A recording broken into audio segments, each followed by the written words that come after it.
جنگ راشي او لاس واچو ناڅاپي د پښتون وڅښتي ورمنډه کی نو ته هم کورته منډه و او ته دا ولې پښتون چې نه وڅښتي دی وته تخدیدل نه یو ټوپک راځي یا پر تماچه راځي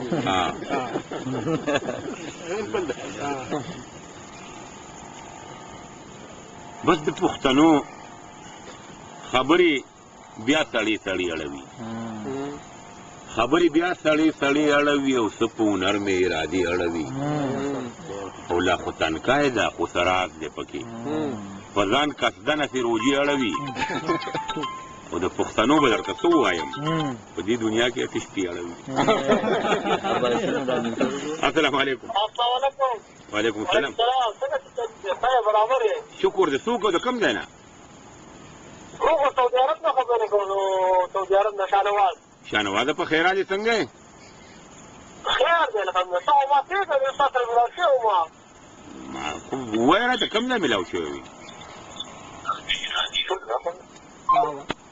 مکو شانواز خانه کنه راځه کې اصل کې دا پروګرام چې کله شروع یې اندلیت صاحب کنه او دا ټلیفون بند کړي نو دوی هلته ګوري چې زما ټلیفون ملاو شوی او کنه حالانکه خبرې بیا وروسته راځي هغه کوم باندې دا ټلیفون ما چاته ملاو کړی دی او زه په دې پروګرام کې نه یم نو دوی لغونه شش پنځ کې زه بیا دا وایم چې تاسو کله ټلیفون کوئ نو په ذهن کې یو خبره کېده چې زما کال ملاو شو نو زه به څه وایم نو چې مخکې نه تعلق ځان تیار کړو نو ته به خپلې خبره وکړې تپوس به وکړې سوال به وکړې ښکلې خبره به وکړې چاته به څه ښه شعر ووایې ښه ټپه به وکړې متل به ووایې بل څه به ووایې او څو متل یې نه کوم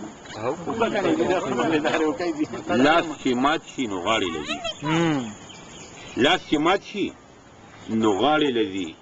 اوبه په ډانګ نه بیلیږي بد تربور به دې په بد ځای کې پکار شي که د کټه پریوځي نو د ځمکې نه پریوځي اسمان ته متو کا په مخ به دې راشي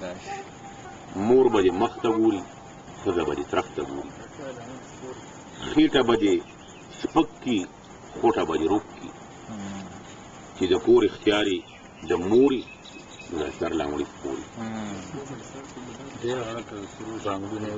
چې اړه که د سرو شي نو پښې ته د مانډلو نه بلا شي متل دي چې هر سړی چې سهار پاسي نو ځان وباسي بلکې باسي هر سړی چې سهار پاسي ځان وباسي بلکې باسي او د متل چې پوز احساسي نو د هغه نه بلا پاسي او د سین هره چپه دا وایي چې پاسي لاس وهل به دې د سین نه پورې باسي د سین هره چپه دا وایي چې پاسي لاس وهل به دې د سین نه پورې باسي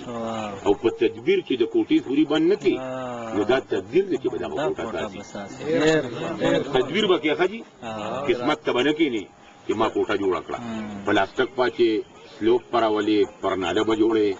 بیا به پې لیو کې یا به پې کنکریټ کې بیا به دا نه ساتي خو که ته وایې چې بس قسمت ته ما خو جوړه کړه پرناله پکې پرې نه ښوده نو به ساتي